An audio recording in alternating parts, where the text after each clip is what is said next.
E hoje nós vamos continuar fazendo a exposição do Evangelho de São João. E nós queremos convidar você que está nos ouvindo pelo Spotify e você também que está nos acompanhando pelo nosso canal no YouTube, para que você, além de ouvir essa pregação, você possa também compartilhar com os seus irmãos. E você que vai receber essa pregação no Message ou em alguma outra rede social, também pelo Instagram, você possa compartilhar da palavra de Deus com seus irmãos. Evangelho de João, capítulo de número 18. Nós vamos falar hoje sobre o julgamento de Jesus e a traição. Quando Jesus, na verdade, quando ele é negado, é o julgamento e negação que nós vamos falar hoje. Então nós vamos iniciar no capítulo 18 e vamos discorrendo até o versículo 24. Diz assim a palavra de Deus. Eu estou em João 18, versículo 12. Então a corte e o tribuno, e os servos dos judeus prenderam a Jesus e o manietaram. E conduziram-no primeiramente a Anás, por ser sogro de Caifás, que era o sumo sacerdote daquele ano. Ora, Caifás era quem tinha aconselhado aos judeus que convinha que um homem morresse pelo povo. Versículo de número 19. Nós vamos pular, nesse momento, o versículo 15, 16, 17 e 18. Versículo 19. E o sumo sacerdote interrogou Jesus acerca dos seus discípulos e da sua doutrina. E Jesus lhes respondeu: eu falei abertamente ao mundo e sempre ensinei na sinagoga e no templo, onde todos os judeus se ajuntam e nada dizem oculto. Para que me perguntais a mim? Perguntais aos que ouviram o que é que eu lhes ensinei, e eis que eles sabem o que eu tenho lhes dito. E tendo dito isso, um dos criados que ali estavam deu uma bufetada em Jesus, dizendo: é assim que você responde ao sumo sacerdote? E respondeu-lhe Jesus: se eu falei mal, dá testemunho do mal, e se bem falei, por que você me feres? Anás mandou-o manietado ao sumo sacerdote, e Anás mandou-o manietado ao sumo sacerdote. Agora nós vamos continuar aqui dentro de uma ordem cronológica, e eu vou te pedir para você ir em Mateus capítulo 26, para a gente continuar a leitura. Mateus capítulo 26, nós vamos continuar a leitura a partir do versículo 57. Mateus 26, 57. Abra, por favor. Mateus 26, 57.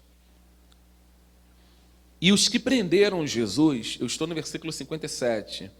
E os que prenderam Jesus o conduziram à casa do sumo sacerdote Caifás, onde os escribas e os anciãos estavam reunidos. E Pedro o seguiu de longe até o pátio do sumo sacerdote e, entrando, assentou-se entre os criados para ver o fim. Ora, os príncipes dos sacerdotes, os anciãos e todo o conselho buscavam falso testemunho contra Jesus para poderem dar-lhe a morte. E não o achavam, apesar de se apresentarem muitas testemunhas falsas, mas por fim chegaram duas e disseram: este disse: eu posso derribar o templo de Deus e reedificá-lo em 3 dias. E levantando-se o sumo sacerdote, disse-lhe: não respondes coisa alguma aos que estes depõem contra ti? E Jesus, porém, guardava silêncio. E insistindo o sumo sacerdote, disse-lhe: conjuro-te pelo Deus vivo, que nos diga se tu és o Cristo, o Filho de Deus. Agora, eu quero que você também, para terminarmos aqui essa parte, corra comigo, vá para Lucas capítulo 22. Lucas 22. Porque João, ele não traz algumas informações que os evangelhos sinóticos trazem. Então, por isso eu estou fazendo a leitura também nos outros evangelhos, para que você possa ter uma coisa completa. Lucas capítulo 22, versículo 54, diz assim: Então prenderam e o levaram e o meteram em casa do sumo sacerdote, e Pedro seguia-o de longe. E havendo-se acendido o fogo, veja que Lucas já traz a informação um pouco mais detalhada acerca de Pedro aqui, numa continuidade de fatos. E havendo-se acendido o fogo no meio do pátio, e estando todos assentados, assentou-se Pedro entre eles, e como certa criada, vendo-o estar assentado ao fogo, pusera os olhos nele e disse: Este também estava com ele. Porém ele negou, dizendo: Mulher, eu não o conheço. E um pouco depois, vendo o outro, disse: Tu és também deles? Mas Pedro disse: Homem, não sou. E passada quase uma hora, um outro afirmava, dizendo: Também este verdadeiramente estava com ele, pois também é galileu. E Pedro disse: Homem, não sei o que dizes. E logo estando ele ainda a falar, cantou o galo. E virando-se o Senhor, olhou para Pedro, e Pedro lembrou-se da palavra do Senhor, como lhe tinha dito: Antes que o galo cante, hoje me negará 3 vezes. E saindo Pedro para fora, ele chorou amargamente. Amém? Vamos orar. Pai, em nome de Jesus, pedimos a Ti sabedoria, pedimos a Ti graça para falarmos da Sua palavra. Senhor, aqui está a Sua igreja, os Teus filhos que precisam ouvir a Tua voz. Nós necessitamos da Sua voz. O Senhor é tudo que nós temos. O Senhor é a nossa vida, o Senhor é a nossa luz. O Senhor é aquele que traz sabor para a nossa vida. Pedimos a Ti que as Tuas palavras, Pai, entre nos nossos corações e que ela germine, gere vida e que essa vida seja para a glória do Teu santo nome. Abençoe Tua igreja com as Tuas verdades, em nome de Jesus. Amém. Amém. Pode sentar, por favor.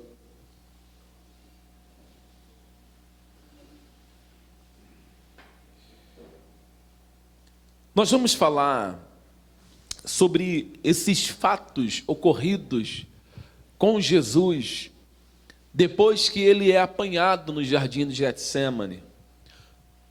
Domingo passado, eu acredito que você tenha ouvido a pregação voltada para essa questão do Getsêmani, quando Jesus foi preso no Getsêmani, quando Judas chega e beija o seu rosto e o leva, na verdade, leva os soldados romanos e também alguns guardiões do templo para onde estava Jesus, para aquele lugar que já era comum os discípulos se reunirem. Acredito que o pastor William tenha falado sobre isso bastante. Depois dessa prisão, Jesus ele vai ser conduzido, ele é levado para o sumo sacerdote Anás. E para que você entenda por que a palavra de Deus coloca Anás como sumo sacerdote, se na verdade o sacerdote em ofício no período, na era cristã, naquele período da era cristã, era Caifás e não Anás. Por que a Bíblia destaca Anás como sendo a pessoa a quem Jesus é levado primeiro? Em primeiro lugar, nós temos que meditar nesta palavra, nesse texto. Peço muita atenção para você, porque a primeira coisa que nós temos que analisar no texto era o que Jesus já havia feito. As ações de Jesus, elas vão resultar, elas vão refletir num tempo futuro. Isso acontece com qualquer pessoa. Tudo que nós fazemos, seja positivo ou negativo, chega uma hora que as nossas ações lá na frente, elas serão refletidas. E nós, de maneira clara, vamos ter as consequências de tal fatos. Então, quando Jesus chega na cidade de Jerusalém, e ele vai em direção ao templo, isso antes de sua prisão, no período que ele estava anunciando o evangelho do reino, falando sobre o amor do seu Pai, uma das coisas que Jesus faz de maneira direta é ir até o templo para se cumprir aquilo que Isaías ou Jeremias já havia profetizado, falado acerca da casa de Deus. A profecia diz que a casa de Deus seria chamada de casa de oração, o lugar onde todos os povos se reuniriam ou iriam ou estenderiam as suas mãos em direção àquele lugar para buscar ao Deus dos céus. Quando nós lemos a oração de Salomão, no capítulo 6 de Crônicas, nós enxergamos Salomão fazendo um pedido para Deus a respeito daquela casa. Salomão, ele ora a Deus falando: Senhor, se algum do seu povo ou alguém do seu povo estiver em dificuldade, estiver passando aperto, ou seja, estrangeiro, mas se eles olharem para ti, vierem nessa casa, clamarem a ti nas suas angústias, nas suas dificuldades, diante dos seus problemas, ouça a oração deles, responda a oração dos seus servos. A palavra de Deus diz, lá em 2 Crônicas, no capítulo 7, que o próprio Deus, ele vai responder a Salomão dizendo: olha, eu ouvi a sua oração e tomei para mim essa casa como casa de sacrifícios, pois era o lugar que o povo apresentava os sacrifícios, os holocaustos, os animais eram sacrificados ali no templo. E a palavra de Deus, ela ainda diz um pouco mais, que o templo de Deus, que a casa de Deus, que Salomão levantou para o Senhor, Deus ainda disse para Salomão assim: se meu povo, que se chama pelo meu nome, se humilhar e orar, e se converter dos seus maus caminhos, buscar a minha face, eu ouvirei do céu, perdoarei os seus pecados e sararei a sua terra. Então o templo era um lugar que Deus havia prometido que seria um lugar onde o povo de Deus buscaria o Senhor, faria as suas orações, teriam a sua comunhão com Deus. Então era um lugar, não um lugar sagrado, como nós podemos dizer hoje, mas para os judeus, para a ordem sacerdotal, para a linhagem sacerdotal, para aqueles que exerciam tais funções naquela época. Sim, o templo era um lugar sagrado, porque era onde o povo se reunia para buscar a Deus e onde os sacrifícios eram feitos. A Páscoa em Jerusalém era um momento que a cidade ela era tomada por muitas pessoas. As pessoas envolviam, eram uma multidão de pessoas que desciam para Jerusalém. E essa multidão de pessoas que desciam para Jerusalém, desciam com um intuito só: adorar a Deus, participar das festividades. Nós já estamos falando com vocês há muito tempo já sobre a festa dos tabernáculos, falamos também com vocês sobre a festa das luzes, e agora nós também já falamos um pouquinho sobre o Pentecoste, e agora nós estamos entrando um pouquinho para iniciar o período pascual, que nós vamos falar nas semanas seguintes. Então Jesus está em Jerusalém num momento em que a cidade está completamente tomada de muita gente. E como funcionava essa parte da Páscoa? O que os judeus viajantes eles tinham que fazer? Eles tinham que ir ao templo, eles tinham que apresentar sacrifícios, eles tinham que matar, os animais tinham que ser mortos pelos sacerdotes. Só que ninguém, vamos dizer um viajante que veio lá do outro lado do Jordão, por exemplo, atravessando o Vale de Cedron, lá do outro lado, ele não tinha como trazer um cordeiro, ele não tinha como trazer um cabrito para ser apresentado no templo, porque a distância era muito longa. Então, aqueles que dominavam, ouça isso, aqueles que dominavam, que estavam exercendo o sacerdócio no templo, que tinham entre aspas, a autonomia de exercer tal função no templo, eles se aproveitavam dessas questões. Por quê? Quando alguém vinha para Jerusalém no período pascual, eles já sabiam que não precisavam trazer animais, porque no templo haviam pessoas vendendo animais para o tal sacrifício. E quem eram as pessoas responsáveis pelo comércio no templo? A primeira pessoa no topo da hierarquia responsável pelo comércio no templo era Anás.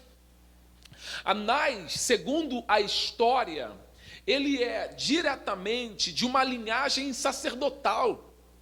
Então, os seus filhos, ele teve 5 filhos, eles também vão ocupar cargos nesta linhagem e eles vão fazer parte do Sinédrio. E ele ainda tem um aliado muito fiel a ele, que é Caifás, que é o seu genro. Então, toda a parte do templo, seja o pátio dos gentios, seja a parte interior, seja todas as partes do templo, seja o alpedre, seja as regiões inteiras do templo, elas estavam dominadas por Anás, estavam dominadas pelos seus 5 filhos e estava dominada por Caifás. Então, o domínio de comércio, de venda, o domínio de propina, porque era como se fosse uma propina, porque aqueles que tinham que comprar um animal que estava sendo vendido no templo, primeira coisa que eles tinham que fazer, eles tinham que trocar a moeda. É como se você viajasse do Rio de Janeiro, do Brasil, para os Estados Unidos. Lá eles não vão aceitar reais. Você tem que passar numa casa de câmbio, num aeroporto, e trocar as notas de reais que você tem por dólar. Então, lá no templo, quando os viajantes chegavam com as suas moedas, as moedas de judia, eles tinham que trocar pela moeda do templo. Eles tinham que comercializar, e em cima disso, Anás, Caifás, além de ganharem, porque eles cobravam uma taxa para trocar essa moeda, eles ainda ganhavam ainda mais, porque vendiam os animais. Então era uma parte bem de muito lucro para Anás. Era uma parte que dava para Anás muita, mas muita riqueza. Dava para Caifás muita riqueza. Então, quando Jesus vai no templo, quando Jesus entra no templo, Jesus ele derruba todas as bancadas que estavam postas. Ele, com um chicote, ele chicoteia todo mundo, bota todo mundo para correr de dentro do templo. Ele expulsa e ele cita a profecia que já tinha sido falada pelos profetas anteriormente. Jesus vai dizer: olha, vocês fizeram da minha casa uma casa de salteadores. Em outras palavras, Jesus está dizendo assim, quero que você entenda isso. Lembre-se, os responsáveis pela comercialização ali é Anás, é Caifás e seus filhos. Então, quando Jesus diz assim, vocês estão fazendo da casa do meu pai uma casa de comércio, ele está dizendo diretamente: você, Anás, você, Caifás, e a sua corja inteira, fizeram da casa do meu pai uma bagunça. Vocês fizeram da casa do meu pai uma casa de negócio. Vocês são os culpados. Porque a casa do meu pai está assim por culpa de vocês. Porque vocês são os sacerdotes no momento atual e vocês tinham que zelar pela casa do meu pai. Vocês tinham que ter um apreço muito grande pelas coisas do meu pai. Vocês tinham que respeitar a casa do meu pai, mas não. Vocês estão tendo da casa do meu pai como uma fonte de lucro para você, de lucro para vocês. Então, através desta ação, desta atitude de Jesus de expulsá-los dali, quem está me ouvindo, diga amém? Amém. De expulsá-los dali, Jesus já vai granjear muitos inimigos. Jesus já tem inimigos porque a sua teologia, ela é totalmente diferente, como eu disse outrora, que Jesus ele não pregou teologia, ele era a própria teologia. Ele é a própria verdade, ele é o próprio Deus. Então Jesus, com as suas verdades, ele vai granjeando muitos inimigos. As verdades que Jesus falara para os líderes religiosos, para toda aquela corja, para toda aquela sujeira, faz com que eles fiquem com ódio de Jesus, ao ponto de querer matá-lo. Eles querem matar Jesus, eles querem destruir Jesus. Quando nós lemos os versículos 12 até o versículo 24, parece que eles conseguiram pôr a mão em Jesus, porque eles tiveram sucesso no seu plano. Parece que o plano de Caifás, de Anás e dos líderes religiosos, parece que o plano deles deu certo. Não é que o plano deles deu certo, o plano que está dando certo do início ao fim é o plano de Deus. Porque Jesus, ele se manifestou exatamente para isso. Ele veio exatamente para morrer no lugar de pecadores, mas o ódio que está sendo lançado sobre ele, é claro que esse ódio está sendo nítido diante daqueles homens, porque a verdade que Jesus prega, o anúncio que Jesus traz, condena as ações que eles estão praticando. E as ações praticadas pelos ímpios, elas precisam ser condenadas na verdade. Elas não podem ser condenadas porque nós temos uma opinião diferente. Elas não podem ser condenadas porque nós não gostamos. Dar exemplo, eu não posso condenar o Marcos se ele gosta de tomar Nescau de manhã cedo e eu não gosto. Isso é questão de gosto. Se eu tomar Nescau de manhã cedo, eu passo muito mal. Eu passo muito mal. O Marcos não. Mas qual é o problema? Eu não posso condenar ele. Chegar para ele e falar assim: ô Marcos, o que você está fazendo errado.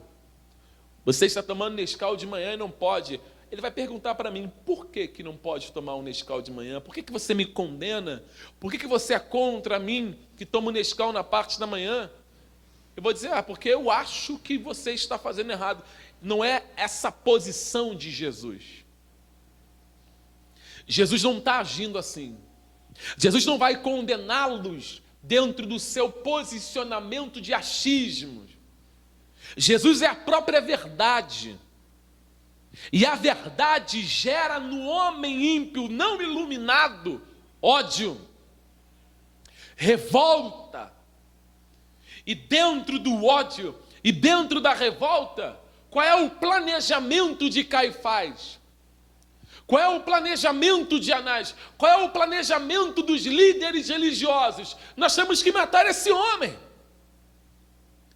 Nós temos que destruir esse homem, porque esse homem é contra nós. Jesus não era contra eles. Jesus era contra aquilo que eles faziam. Quando alguém diz assim: Jesus é contra as pessoas, Jesus é contra as ações que estão entranhadas na carne do ser humano. Jesus, ele não apoia a escuridão que está no ser humano, o pecado que habita no ser humano. Ele não apoia a transgressão que o homem comete. Pelo contrário, a luz que nele está condena as ações do ser humano.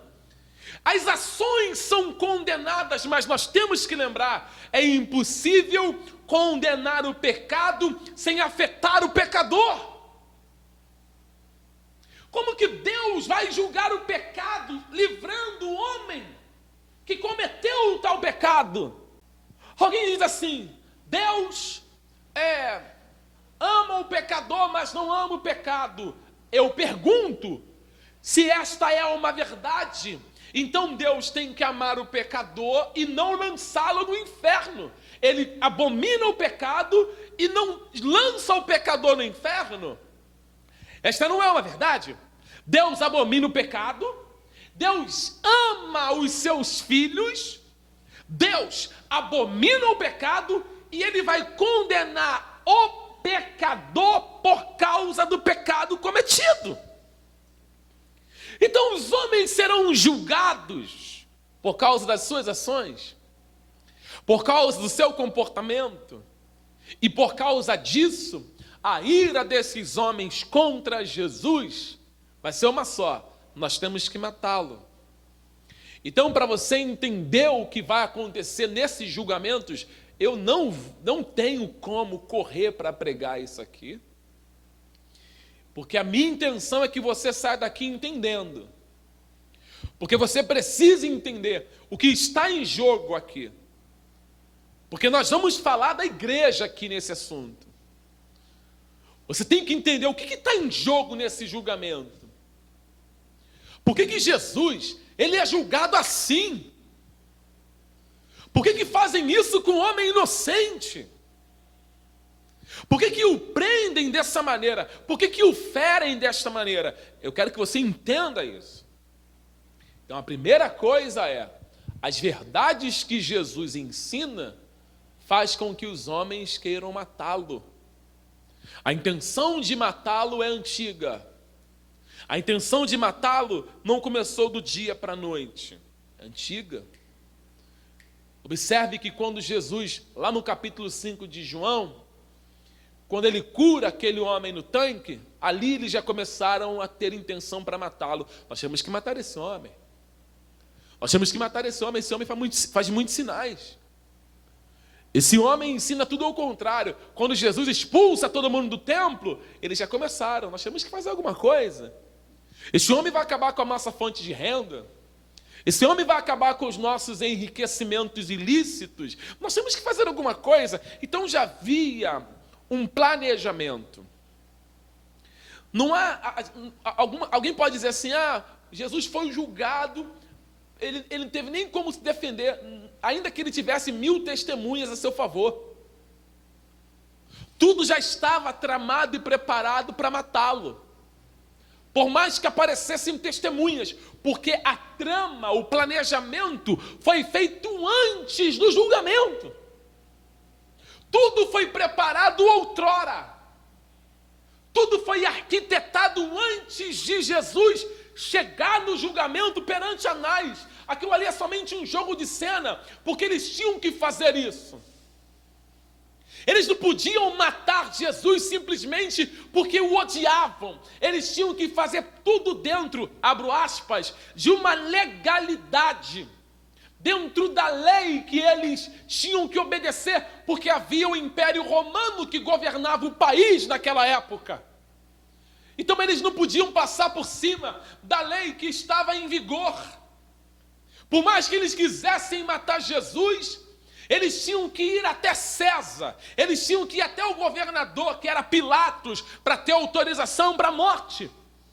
Então eles não podem levar, presta atenção, eles não podem levar Jesus para Pilatos baseando-se numa discussão teológica. Pilatos não ia dar nem ideia. Se eles chegassem lá e falassem assim: olha, esse Jesus aí está com um assunto teológico, que não pode fazer isso, aquilo, Pilatos não ia dar nem ideia para eles.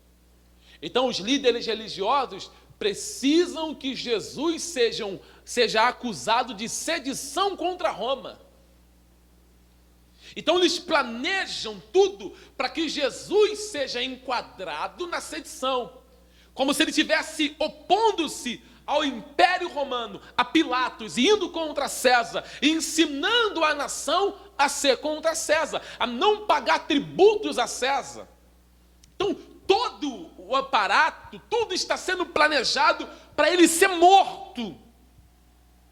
É isso que você tem que entender. Tudo foi preparado outrora, mas Deus estava no controle de todas essas ações. Deus não perdeu o controle de nenhuma ação. Ouça isso, igreja, eu já vou começar a mensagem. Deus não perdeu o controle sequer de 1 segundo, de 1 milésimo de segundo dos fatos que estão discorrendo na vida do seu filho. Tudo também já estava preparado. Enquanto eles estão preparando antes do julgamento para Jesus ser morto, o Cordeiro já tinha sido morto antes da fundação do mundo. O plano de Deus está à frente dos planos dos homens. As ações de Deus sempre estarão à frente das ações dos homens. Ninguém consegue surpreender a Deus.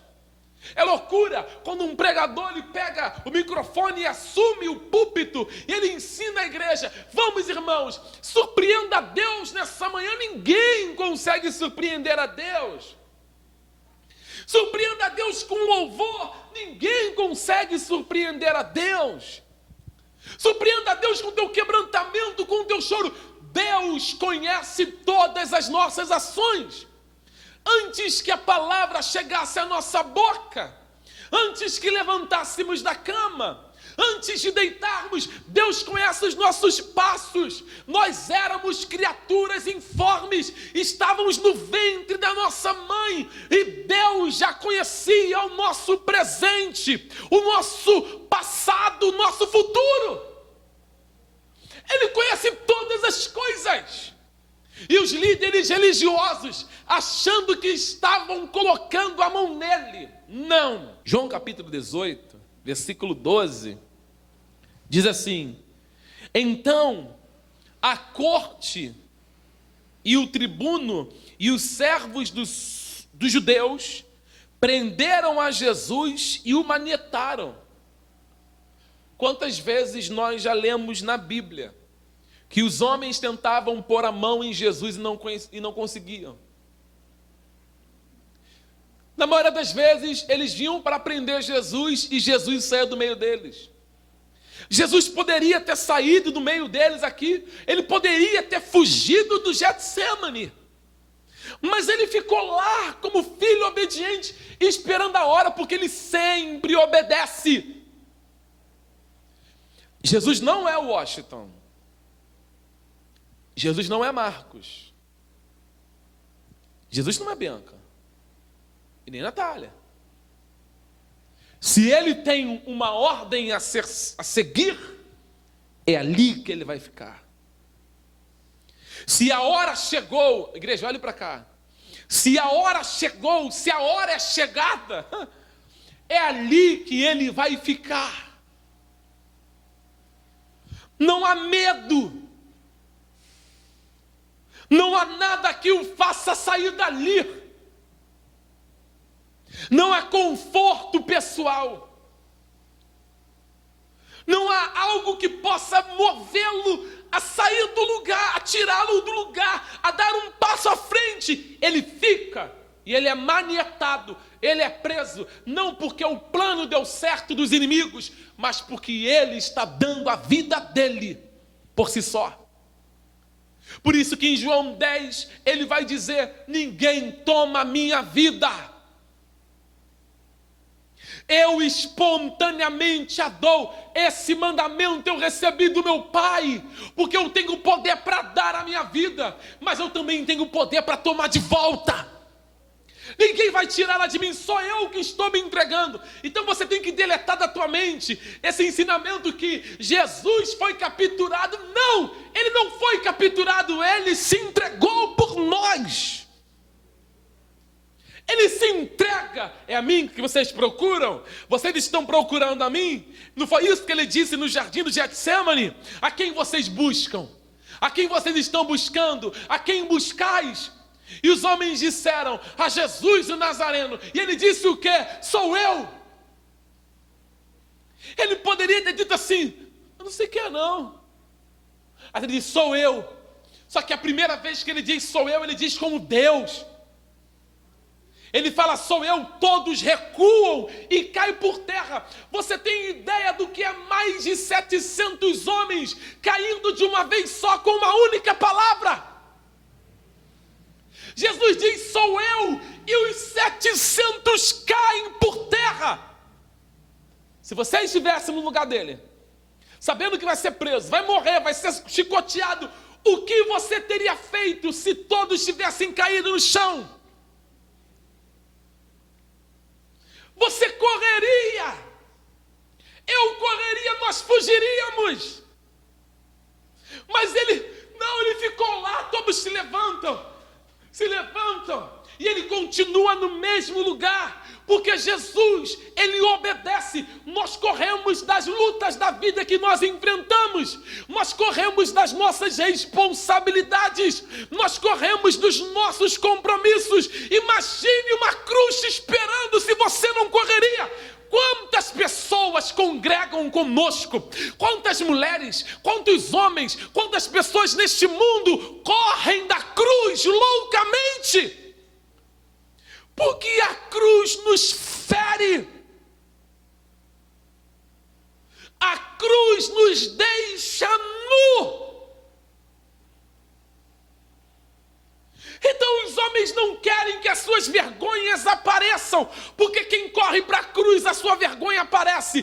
Porém, a graça de Deus cobre as nossas vergonhas, porque em Cristo não há nenhum condenado. Ele fica. E a segunda coisa que ele fala é a mesma coisa, ele repete: a quem buscais? Aí eles repetem: a Jesus Nazareno. Ele diz assim: já disse que sou eu. Aí ele fala: se a mim buscais, deixai ir estes. Deixem estes ir. Estes quem? Os discípulos. Eu até preguei isso domingo passado. Quantos aqui estão buscando Jesus? Tem que deixar a religião embora. Jesus está falando: ó, sou eu que vocês vieram buscar. Nós não viemos aqui buscar Jesus? Tem que deixar o Pedro embora. Tem que arrancar a fitinha da porta. Tem que acabar com as simpatias. Tem que acabar com as mandingas. Tem que deixar tudo para trás. É só Jesus. Ele não está dizendo: é a mim que vocês estão buscando? Amém, igreja? Vocês vieram me buscar, é a mim que vocês querem. Se vocês querem a mim, somente a mim, deixe os outros para trás. Pedro não vai poder fazer nada por vocês. André não vai poder fazer nada por vocês. Mateus não vai poder fazer nada por vocês. Nenhum desses aqui podem fazer nada. Sou eu que vocês precisam buscar. Porque Jesus é a vida. Ele é a ressurreição, Ele é o resgatador, Ele é o nosso Salvador, é Ele que nós temos que buscar. Os homens querem buscar Jesus e ao mesmo tempo buscar religião, buscar Jesus e buscar simpatia. Não dá. Ou nós servimos a Jesus em espírito e em verdade, ou nós servimos a religião morta. As duas coisas não dá. Ele fica parado. E quando os homens chegam para prendê-lo, o leva até a presença de Anás, versículo 13. E conduziram-no primeiro a Anás, por ser sogro de Caifás, que era o sumo sacerdote daquele ano. Então a primeira coisa que eu quero que você medite comigo é: imagine Anás olhando para Jesus. Aquele Jesus que entrou no templo enraivecido, derrubando tudo. Agora Jesus já está com o rosto um pouco inchado, porque apanhou, é manietado e está levado na presença de Anás. Isso aqui é o pastor Washington. Eu viajei ontem, né, lendo, vou meditando na Escritura. Terminei muito tarde ontem essa mensagem, 3 e pouca da manhã. E fiquei meditando para ir dormir depois. Imagine Jesus acorrentado, preso, como se fosse uma pessoa indefesa. Olha para cá, ele está ali, ó, preso, manietado. E Anás sentado numa cadeira, sabe, com uma barriguinha caindo para o lado, sabe, com a sua barbinha, né, sentindo o dono, porque dono da empresa, eu sou o dono do templo, dono da empresa. Eu sou dono, eu que mando tudo aqui, com os braços assim apoiados na sua cadeira, com os anéis de ouro, e ele ali sentado, interrogando Jesus: cadê a tua força? Cadê você? Você não é aquele que derruba as mesas? Você não é aquele que derruba as cadeiras? Cadê você? Manda aqui sou eu. Aqui quem manda sou eu. Anás ele começa a fazer um interrogatório. O Anás, o ganancioso, ele vai interrogar Jesus. Olha o tipo de homem que vai interrogar Jesus. Um homem corrupto. Você consegue imaginar o Lula interrogando o Sérgio Moro?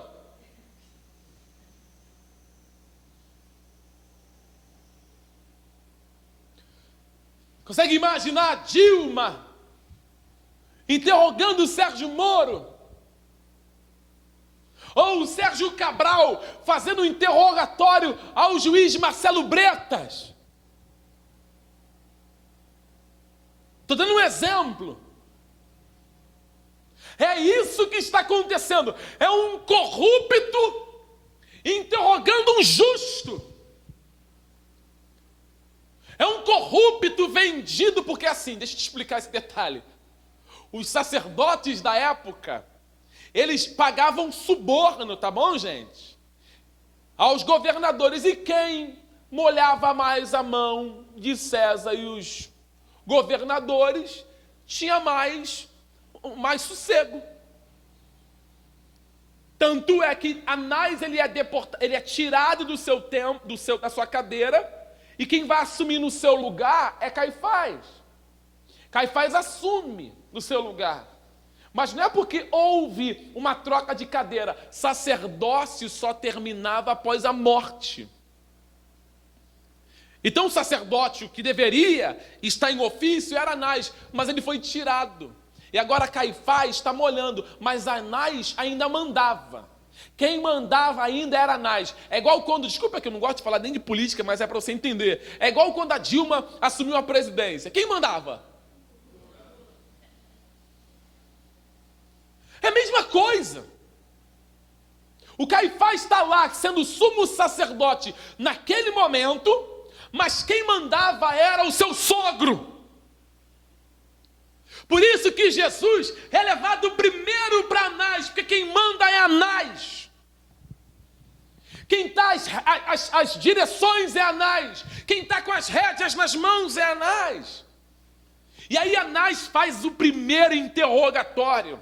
Vamos ler esse interrogatório aqui em João capítulo 18. Vamos ler. João capítulo 18, versículo 19. Acharam? E o sumo sacerdote interrogou Jesus acerca dos seus discípulos e da sua doutrina. Então veja que o interesse deles é, me fala aí, o Jesus, me fala sobre os seus discípulos e me fala sobre a sua doutrina. Eu quero saber o que você andou ensinando por aí. Fala para mim. Ele está pensando na cabeça de Anás, será que a população, o povo já se corrompeu com o ensinamento desse homem? Versículo 20. Jesus lhes respondeu, eu falei abertamente ao mundo e sempre ensinei na sinagoga e no templo, onde todos os judeus se ajuntam e nada dizem oculto. Por que você está me perguntando a mim? Pergunta aos que ouviram o que é que eu lhes ensinei, e eis que eles sabem o que eu lhes tenho dito. Qual era o procedimento legal nesse interrogatório aqui? O procedimento legal nesse interrogatório era que o réu que estava sendo interrogado, olhe para cá, igreja, o réu que está sendo interrogado, ele, na verdade, nem deveria ser interrogado. Quem tinha que ser interrogado eram as testemunhas de defesa do réu. Elas tinham que ser interrogadas, porque o julgamento ele não poderia ser feito se não houvesse testemunhas para o réu de defesa.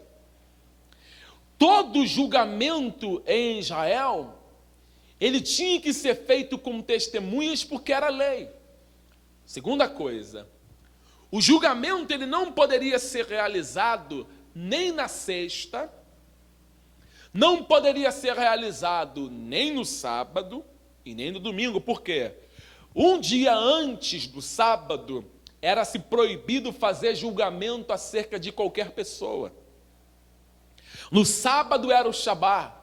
Judeu não podia fazer nenhuma atividade. E no domingo que está por vir, é domingo de Páscoa. Então eles estão antecipando para fazer um julgamento de madrugada de maneira ilegal. Tudo está agindo eles estão agindo na ilegalidade. Primeiro, não tem testemunha de defesa para Jesus. Segundo lugar, estão agindo na madrugada sem um consentimento, sem quórum, para que houvesse julgamento, porque tem que ter quórum, para que o julgamento fosse válido. Em terceiro lugar, Anás, ele está interrogando Jesus de uma forma inapropriada, porque ele está ali com Jesus fazendo perguntas para o réu, e Jesus, como era conhecedor da lei, ele esfrega, desculpe a expressão aqui, ele está esfregando no rosto de Anás o seguinte: o que você está fazendo é ilegal. Jesus não fala diretamente que o que ele está fazendo é ilegal, mas Jesus pede as suas testemunhas. Por isso que ele diz assim, pergunte para quem me ouviu, porque elas serão as minhas testemunhas. Jesus, em outras palavras, está dizendo: Anás, cadê as minhas testemunhas que tinham que estar aqui?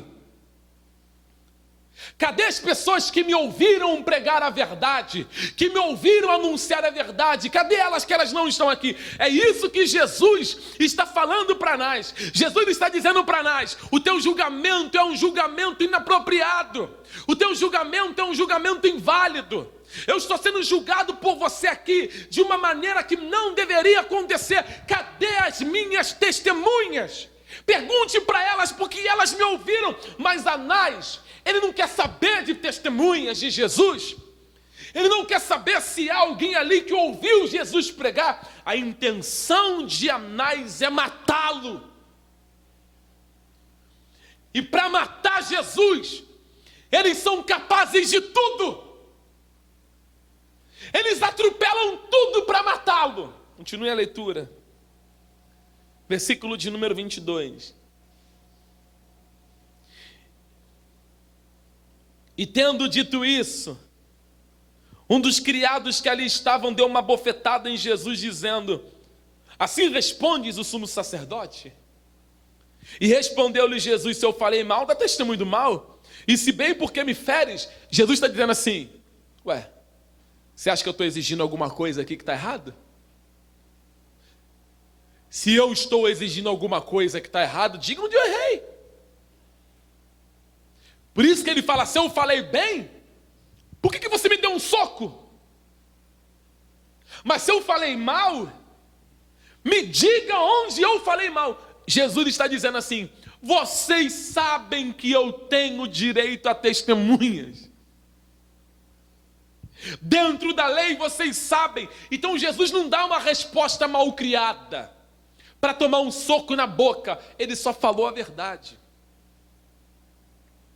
Você não precisa de muita coisa para apanhar, não. Só fale a verdade. Talvez muitas pessoas não vão te lesar a mão, mas elas podem te lesar uma calúnia. Talvez as pessoas elas não vão te jogar uma pedra, mas elas podem envenenar pessoas contra você. Elas podem planejar coisas para te destruir. Se você for verdadeiro, a sua vida, abro aspas de novo, ela vira um inferno nas mãos desses homens. Porque os homens são capazes de tudo para destruir a verdade, mas ninguém pode destruir a verdade. Ninguém pode destruir aquilo que é verdadeiro. A luz nunca será vencida pelas trevas. Jesus está dizendo: me diga onde eu errei na minha fala. Me diga onde foi o meu tropeço na minha fala. Você me deu um soco, por que razão? Por que você feriu minha boca? Ele pergunta, Jesus pergunta: onde foi que eu falei mal? Sabe qual é a resposta do homem que deu um soco na boca dele? Nenhuma. Porque ele não tinha o que falar. Ele feriu por vontade própria, porque a verdade incomodou eles. Eles matam eles machucam, eles destroem. Porque a verdade, ela entra como uma flecha, como uma espada, melhor dizendo, e faz a divisão de juntas e medulas. Ela é apta para discernir as intenções do coração do homem. Então, quando Jesus está falando com eles, Jesus está dizendo: eu sei qual é a sua intenção. Eu sei o que vocês querem. Vocês querem me matar. Conforme Jesus vai falando verdades, ele vai dizendo: eu sei o que vocês querem. Só que Anás, enquanto está prendendo Jesus aqui, olha para cá, crente. Deixa eu te ensinar. Quem está me ouvindo, diga amém. Está dando para aprender alguma coisa? Enquanto Anás está aqui com Jesus, interrogando Jesus, na parte interna, lá na frente, Caifás está reunindo o Sinédrio. Enquanto Jesus está aqui com Anás, mais à frente, uma hora à frente, está Caifás reunindo o Sinédrio, colocando quórum, tem que ter povo para fazer o julgamento. A sentença aqui não pode, nenhuma causa pode ser levada para Pilatos por Anás, porque o sacerdote em atividade é Caifás. Então está sendo montado um quórum lá, onde está Caifás. Aí Jesus, daqui de Anás não arrumou nada com Jesus. Nada. Daqui de Anás, ele é levado para Caifás. Quando Jesus chega em Caifás, lá no Sinédrio, ele chega lá, tudo está montado. Está tudo planejado. Está tudo arquitetado. Vamos lá, Mateus capítulo 26, que é um pouco mais detalhado, mas é a continuidade dos fatos, tá? Mateus 26, abra por favor, igreja. Mateus capítulo 26, quando você encontrar, diga amém. Vamos ler versículo 57. Eu já vou partir para a parte de aplicação, já. Versículo 57. E os que prenderam Jesus o conduziram à casa do sumo sacerdote Caifás, onde os escribas e os anciãos estavam reunidos. Então você sabe que ele sai da casa de Anás manietado e vai para onde? Para a casa de Caifás. Onde quem está reunidos? Mateus fala. Os escribas estão reunidos ali, os anciãos estão reunidos ali, saduceus estão reunidos ali. Então, é uma alta cúpula. A alta cúpula é como se fosse o STF, Conceição. É como se fosse o Supremo Tribunal Federal de Jerusalém. Como se fosse o STF.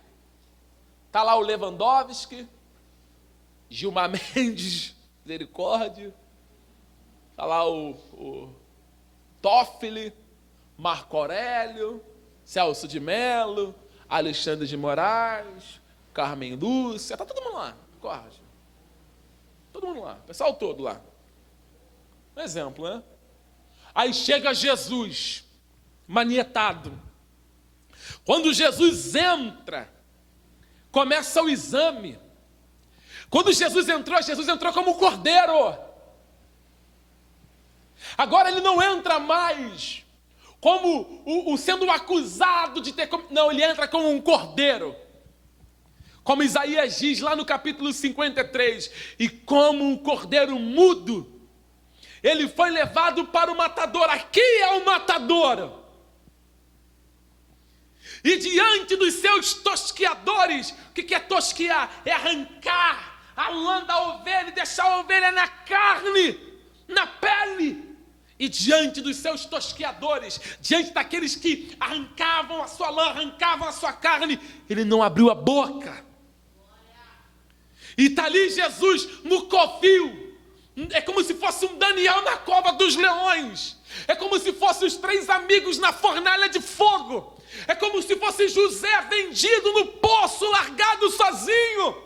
Agora está Jesus ali quieto, sendo interrogado. Ele está sendo examinado como cordeiro. Porque o sacerdote vai examinar ele. Caifás vai examinar ele. O que o sacerdote tinha que fazer antes de matar o cordeiro? Ele tinha que examinar o cordeiro. Então Jesus está sendo examinado. Eles vão procurar em Jesus algum defeito. Vamos ler o texto. Mateus 26, versículo de número 59. Ora, os príncipes dos sacerdotes e os anciãos e todo o conselho buscavam falso testemunho contra Jesus para poderem dar-lhe a morte, e não achavam. Apesar de apresentar muitas testemunhas falsas, por fim chegaram duas. Quer dizer, eles olhavam para Jesus e procuravam defeito. Amém, igreja? Eles não achavam. Jesus está apto para morrer, como o cordeiro, porque nele não tem defeito nenhum. Mas eles precisam matar, eles precisam de argumento para matar Jesus. Não acharam defeito nele, não acharam nenhum tipo de erro em Jesus. Eles vão passar por cima da própria lei de Deus para matar Jesus. Sabe o que eles fazem? Eles vão comprar testemunhas falsas. Se você ler o livro do Êxodo, o capítulo 20, se eu recordo é o 9º mandamento. Se eu recordo, o 9º mandamento diz assim: não dirás falsos testemunhos. Você está conseguindo entender o que um coração ganancioso faz? Você consegue entender o que uma pessoa com ódio no coração, possuída por demônios, ela é capaz de fazer? Eles vão passar por cima da lei do Deus que eles diziam que serviam. Eles não estão nem aí para a lei. Eles querem matar Jesus. Amém, igreja? Eles não estão nem aí para aquilo que a lei diz. A lei está dizendo, não digam falsos testemunhos. Vamos ler aqui o livro do Êxodo? Vamos ler. Êxodo capítulo 20.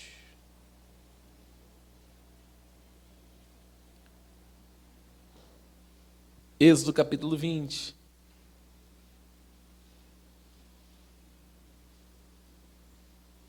Vamos se encontrar, diga amém.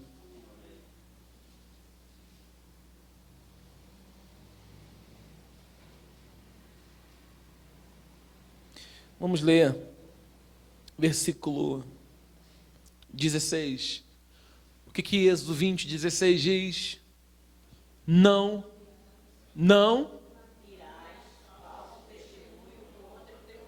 Isso é ordem de Deus. O sacerdote conhecia isso aqui. Os escribas que faziam a cópia, escreviam a lei, eles conheciam isso aqui.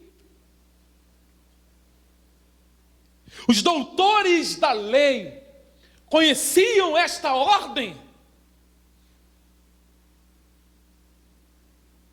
Os filhos de Anás conheciam essa ordem. Anás conhecia essa ordem. Por que eles não obedecem? Veja que não é o simples fato de saber, mas é o ato de obedecer. Do que adianta você saber e não obedecer? Por causa da sua prepotência, vontade pessoal, particular. Muitos pastores sabem que não podem fazer e fazem. Porque a intenção deles é o dinheiro. Mas enquanto eles estão botando dinheiro no bolso, eles estão crucificando Jesus de novo. Essa é a intenção. Sabem que não podem fazer uma série de coisas, estão fazendo? Qual é a intenção? A intenção é matar. Não matam com pregos, não matam com um martelo na mão, não matam com uma cruz, mas matam com a mentira. Na verdade, eu acho que a mentira é o que tem matado mais gente. E vou te falar uma coisa, hein? A mentira tem se feito tão verdade hoje em dia. Porque o que nós estamos vendo de gente abraçando essa tal mentira, não está no gibi.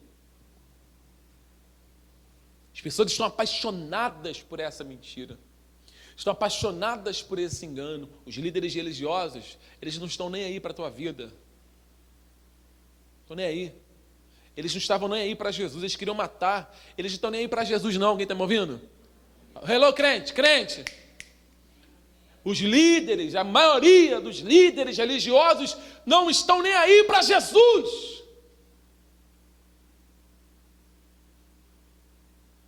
Uma vez um grande pastor, num culto, eu já disse isso aqui outrora, ele disse assim, eu nunca mais, ele pregando, ele disse assim, eu nunca mais na minha vida vou dizer que Deus está aqui sem que Ele esteja. Eu cansei disso, ele falando na sua pregação. Ele pregando, ele dizia assim, quantas vezes eu preguei dizendo que Deus estava aqui e Ele não estava. Que o Espírito Santo estava presente aqui e Ele não estava presente. Como que o Espírito de Deus vai estar no lugar onde está o engano? O que mais choca é que as pessoas, elas se dizem cheias de Deus nos lugares onde o engano está. Eu não sei qual é o Deus que tem estado com essas pessoas. Talvez seja o Deus que faz elas ocultarem as verdades da Bíblia. O mesmo Deus dos seus líderes, que por causa da ganância oculta as verdades, porque eles não estão nem aí para Jesus. Quanto menos de Jesus, melhor. Quanto menos Jesus falar na igreja, melhor para muita gente. Quanto menos Jesus aparecer, melhor, porque se Jesus aparecer, as nossas trevas serão descobertas. Sempre que Jesus chega, as trevas são descobertas. Não tem jeito. Então, o que os líderes religiosos... Eu já estou voltando já para a mensagem. Tenha paciência comigo, tá? Tem muito tempo que eu não te vejo. Pelo amor de Deus. O que os líderes religiosos estão fazendo aqui? Eles conhecem a verdade? Mas o que eles fazem com essa verdade aqui, com esse texto? Eles fazem o quê? Eles rasgam, não, isso aqui não. Isso aqui vai colocar o nosso plano por água abaixo. Vamos botar no bolso. Não, opa, não pode falar isso aqui nessa igreja, não. Por que não pode, pastor? Porque se falar, quebra o nosso esquema. Não pode pregar aqui não, esse negócio, não, vai quebrar nosso esquema. Para de... Não, ô pastor, você vai vir pregar aqui, mas pode pregar isso. Vai quebrar nosso... Não. A Bíblia tem que ser pregada inteira. Amém, crente? Inteira. Tem lugar que não pode, não. Sabia disso? A parte que tem que ser pregada, eles pulam. Pula, esse pedacinho pula. É só o isolamento. Não! Eles pegaram esse texto, tiraram do conhecimento deles, porque eles queriam matar Jesus. Ainda no livro do Êxodo,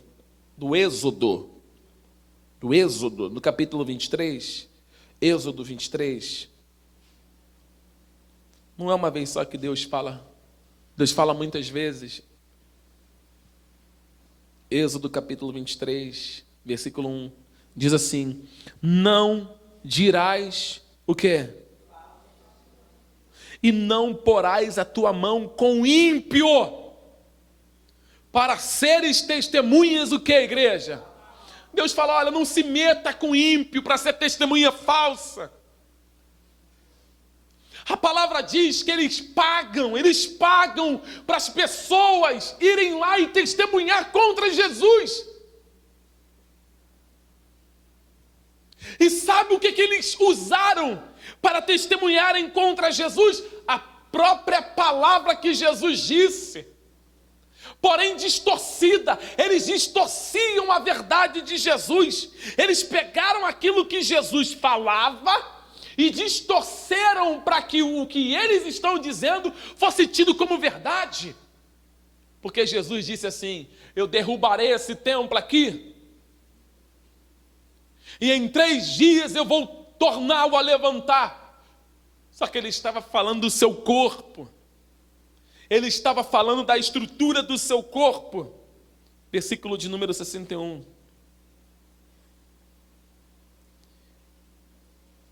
E disseram, este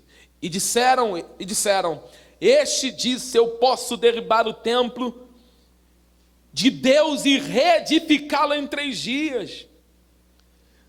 Já sabemos que essas testemunhas são falsas.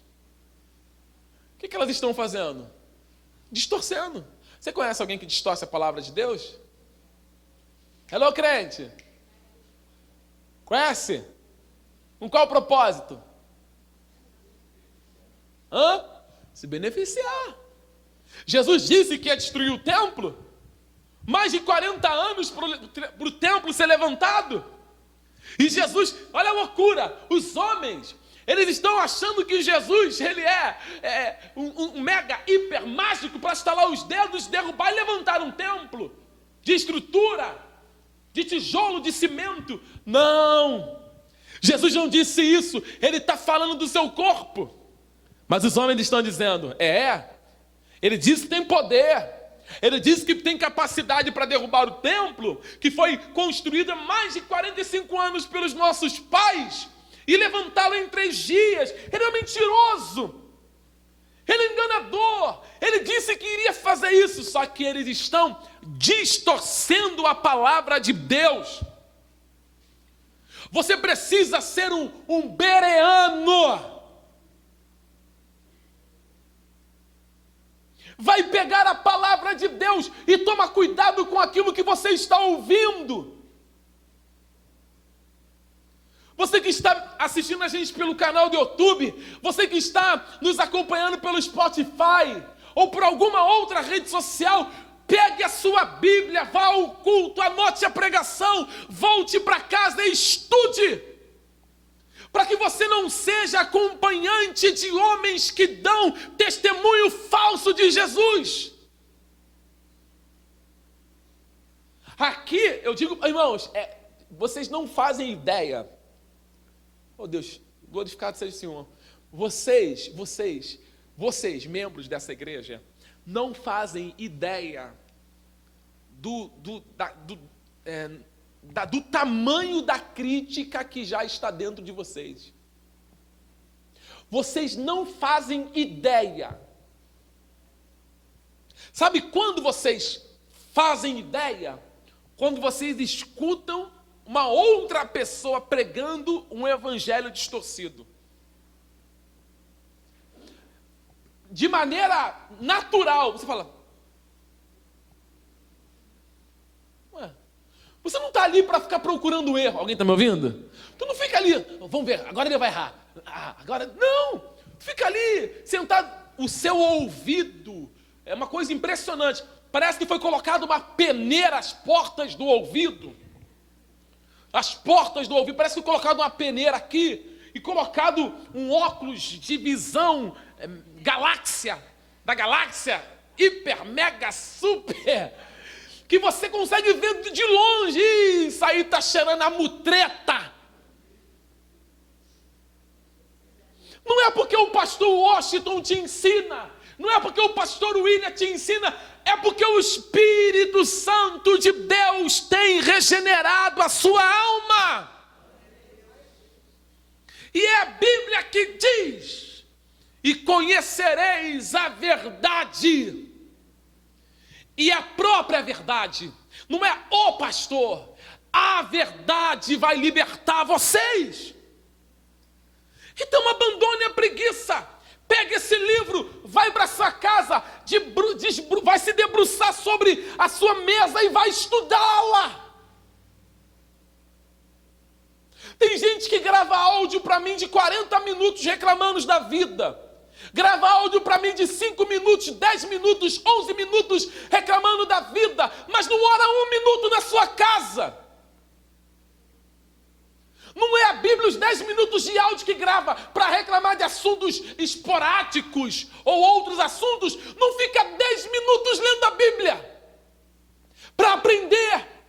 Nós gravamos um áudio de 1h30, 1h30. A pessoa tem preguiça de ver, de ouvir a pregação até o final. Colocamos a pregação no YouTube, a pessoa tem preguiça de assistir até o final.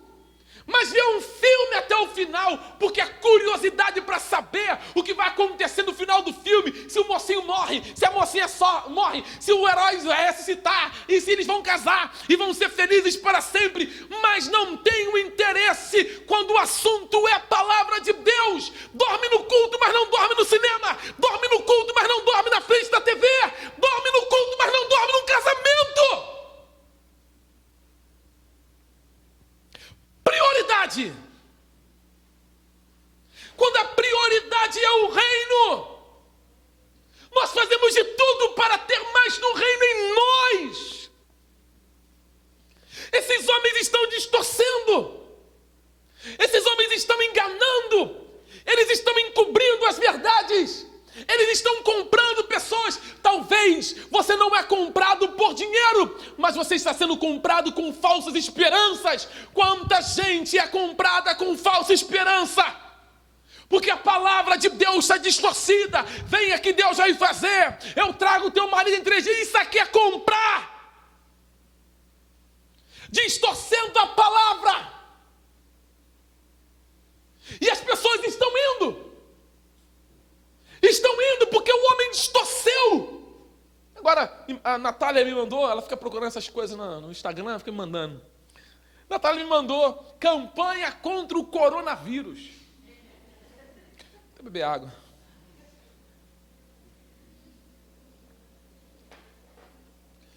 Você vai receber a unção contra o coronavírus. Eu quero mandar esses caras lá. É da China? Na China? É na China o lugar do corona? Vou mandar esses caras para a China.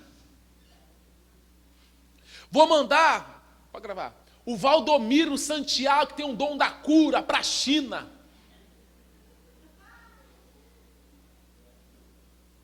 O Agenor Duque para a China. O R.R. Soares para a China.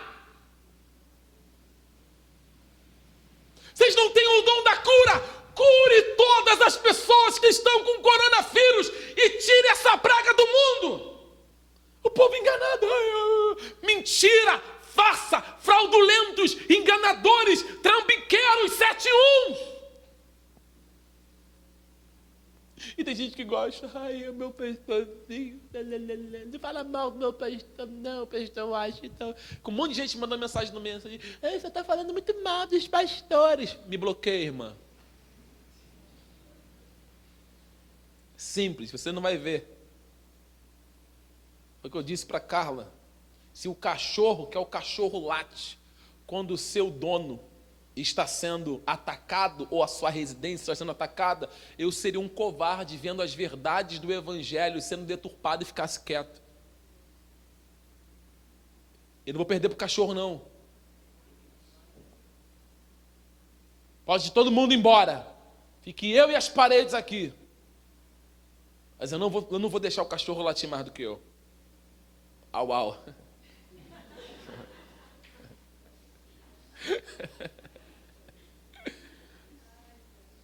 Eu não vou deixar. Eu não vou deixar. Os homens aqui, ó, os sacerdotes, eles tinham que estar ali. Não, esse homem é justo, mas não. Os sacerdotes, eles estão com a mente totalmente voltadas para a destruição. Gente, já são 11h13, misericórdia. E eu nem comecei. Mas a palavra de Deus diz que a testemunha falsa não ficará impune. Provérbios diz que a testemunha falsa não ficará impune. Haverá julgamento para toda testemunha falsa. Haverá julgamento para todos aqueles que distorcem a palavra de Deus. Haverá julgamento para todos os homens que enganam com falsos intuitos. A Bíblia diz que ai daquele que removeu um tio ou um jota. Imagine aqueles que removem quase um capítulo inteiro. Eles vão ter que prestar contas. não ficará impune. Versículo de número 62 e 63. Ainda vou falar de Pedro, hein? Hoje é 13h.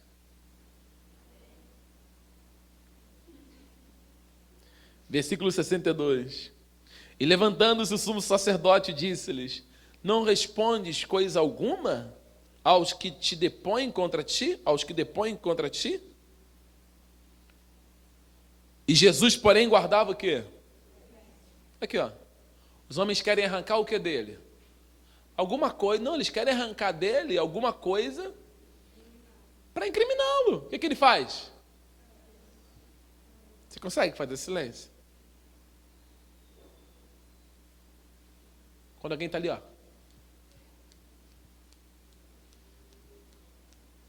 Alô, crente? Crente? Jesus está ali, ó. Ovelha muda. Hello? Psh, olha para mim aqui, bonitinho. Ovelha muda, ó. Aqui, ó. Psh, psh. Caifás olhou assim: eu vou ter que fazer alguma coisa. Esse homem não vai falar, esse homem não vai falar. Ele não vai falar. E ele não ia falar mesmo, não. Aí Caifás levanta e diz assim, versículo de número 63. E Jesus, porém, guardava silêncio e, insistindo, o sumo sacerdote disse-lhe: conjuro-te pelo Deus vivo que nos diga se tu és o Cristo, o Filho de Deus. Aí Jesus teve que falar, porque ele usa a palavra aqui, conjuro-te. É uma ordenância autoritária para tomar uma palavra sobre juramento. Jesus não pode se calar. Agora Jesus tem que falar. Pilatos, Caifás está perguntando: tu és? Tu és? E Jesus está. Aí ele está vendo que Jesus não vai falar, ele diz: eu conjuro-te. Aí Jesus: agora eu vou falar. Aí ele abre a boca e ele diz assim, ó: eu sou. Eu sou o Filho de Deus. E aí ele vai dizer ainda mais: eu sou, e todos um dia verão que eu sou. Porque todo olho verá, todo joelho se dobrará, e toda língua confessará que Jesus é o Senhor, para a glória de Deus. Quando ele abre a boca e diz assim: sou eu. Vamos ler aqui Mateus capítulo de número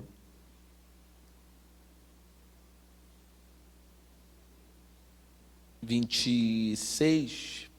Deixa eu só abrir aqui na outra Bíblia, uma tradução diferente. Mateus capítulo 26. Vamos ler versículo 66. Vamos ler o 63. E Jesus, porém, guardava silêncio, e insistindo o sumo sacerdote, disse-lhes: conjuro-te pelo Deus vivo, que nos diga se tu és o Cristo, o Filho de Deus. E disse-lhe Jesus: tu disseste. Digo-vos, porém, que vereis em breve o Filho do Homem assentado à direita do Todo-Poderoso e vindo sobre as nuvens dos céus. Todos que testemunharam falsamente vão ver. Todas as pessoas que bateram em Jesus vão ver. Eu não vou entrar na parte do açoite dele agora, não. Isso é para a próxima semana. Porque enquanto está acontecendo o julgamento aqui dentro, lá fora está acontecendo outro julgamento. O julgamento de Pedro. Que é aqui que eu vou falar da igreja.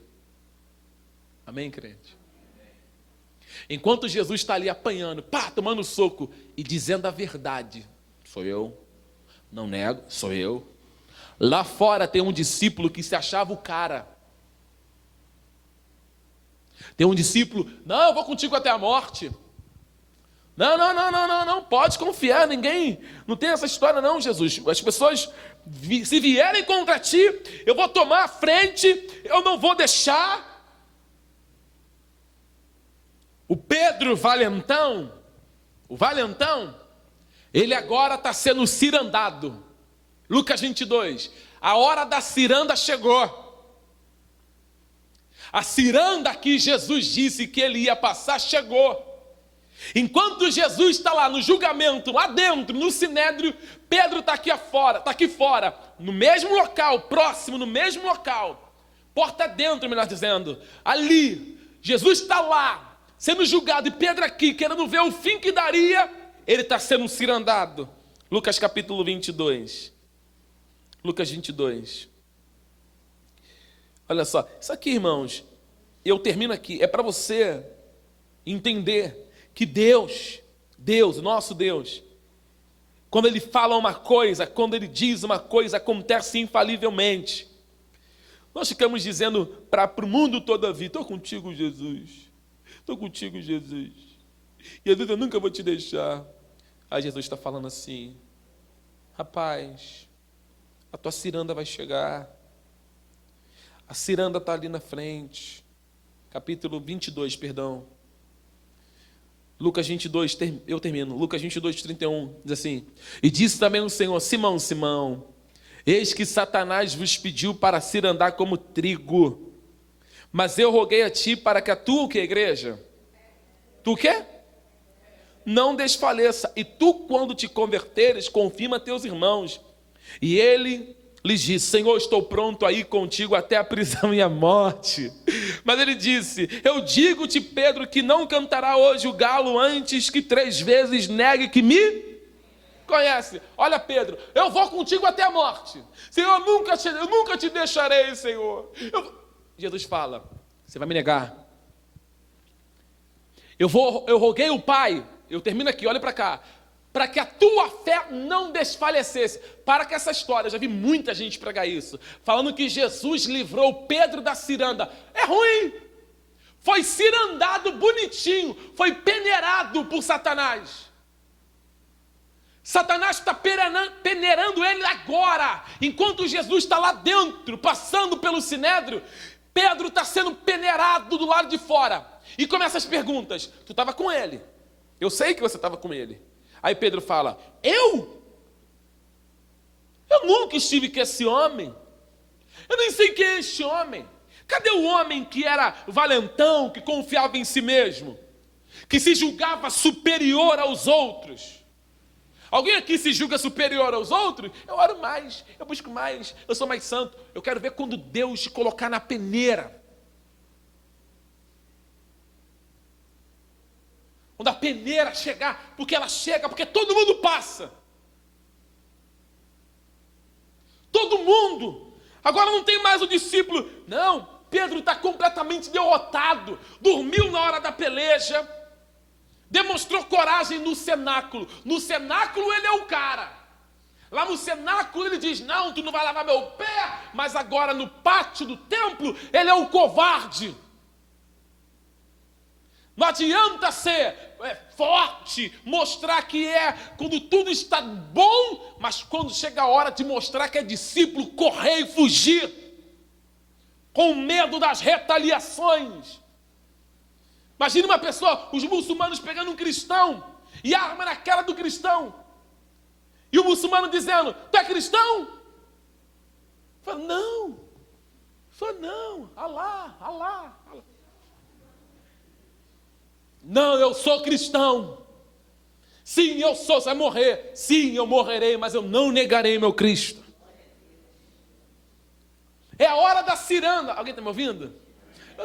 Quando chegou a peneira em Pedro, sumiu o homem rigoroso, sumiu aquele homem. Não, ele é pressionado pelas adversidades. Ele mostrou bem claro, deixou bem claro que ele não estava apto a assumir os riscos de ser um discípulo. E aí na sua terceira negação, ele não só nega, como todo mundo fala, ele vai blasfemar. Ele blasfemou contra Deus, mentiu, atropelou muitas coisas para ficar livre da cruz. Olha para cá, o que está chamando Pedro é a cruz. Alguém está me ouvindo? É a cruz que está chamando Pedro. O que Pedro fala? Ele nega, eu não conheço, eu nunca vi. É isso que muitos fazem. Quando a gente canta aquele louvor, pela cruz me chamou, gentilmente me atraiu, sem palavras, me aproximo, quebrantado. Ué, que te chama é a cruz mesmo. Ele vai te chamando para a cruz, vem, renúncia. Pedro quis renunciar a sua vida aqui? E você?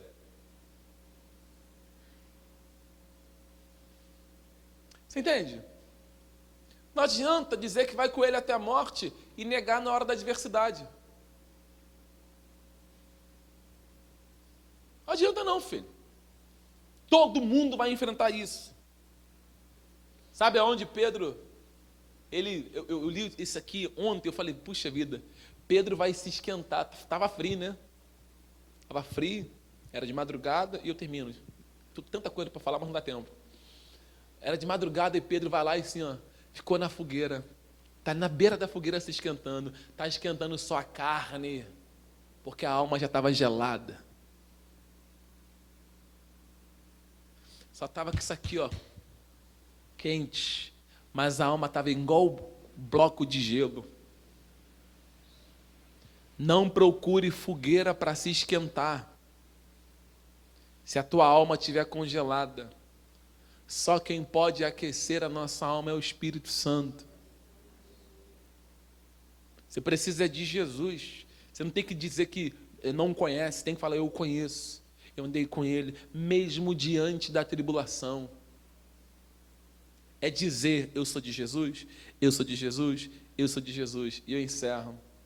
Diante do seu interrogatório, Jesus não negou coisa alguma. Foi até o final dizendo. E Pedro, diante do seu interrogatório, negou tudo. Ou você tem dois exemplos a seguir aí. Ou você vai assumir tudo, ou você vai negar tudo. Escolhe, fique de pé.